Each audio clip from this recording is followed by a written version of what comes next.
December 3, 1942. Dear Margie. Just finished reading your letter, darling. I hope you had a nice time at the Royal York. I can just see your eyes pop out, a juicy steak or something like that. Yes, you should have taken a piece of the cheese. By the way, it's at the post office. I will pick it up after supper. The pipe and tobacco arrived last night. Yes, darling, just 18 more days and I leave this place. The leave starts December 21st at 6 o'clock. I get the train out of here about 7 and should arrive in Toronto next morning sometime. Will you find out the fares from Toronto up north, dear? I should have about $50, so we won't worry about the fares. It's certainly windy up here and about 1.5 feet of snow. A real blizzard blowing all day, but the wind is dying down and it's turning pretty cold out. Well, dear, guess this is about all the news, which isn't much, is it? However, we'll write tomorrow, so with all my love, darling. As ever. Roger XXXX. December 4th, 1942. Dear Margie. 2 letters came today, the last written from the office. Glad to hear you had a good time at the dinner party. We have another test tomorrow on field craft. This will make the 4th test to date. So far, I have an A and 2.0, so I'm not doing bad to date. Have my fingers crossed for the morning. It's nearly 6:30, that means fire picket, so we'll have to finish this after I come back. I'm back.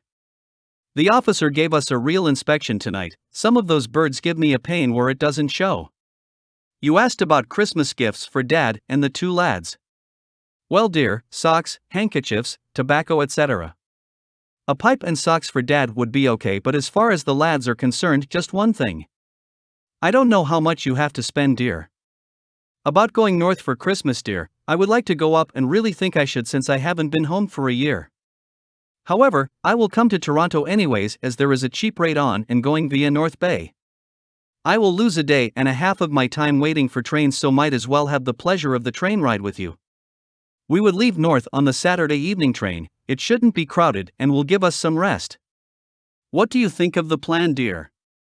Well, sweetheart, there isn't much more to say, so guess I had better do a little recapping for the test tomorrow. All my love, sweetheart, so until tomorrow. As ever. Roger XXXX. December 5th, 1942. Dear Margie. Well, darling, here it is Saturday and a mild, dreary day it is. I am afraid we are going to get rain or a real blizzard, can't say yet, but something is brewing. You can almost feel it.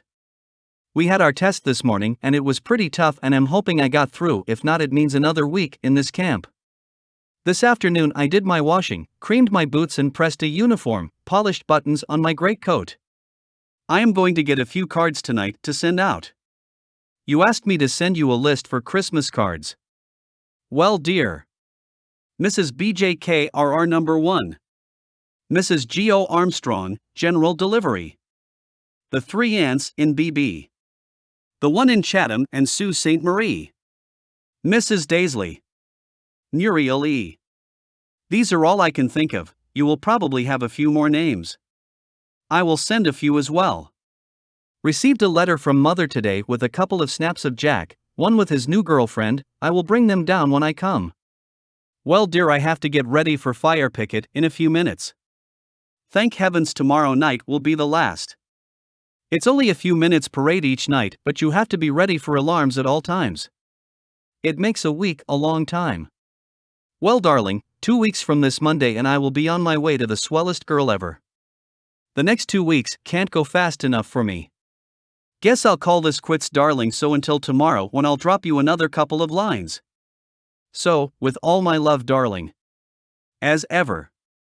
Roger XXXXX.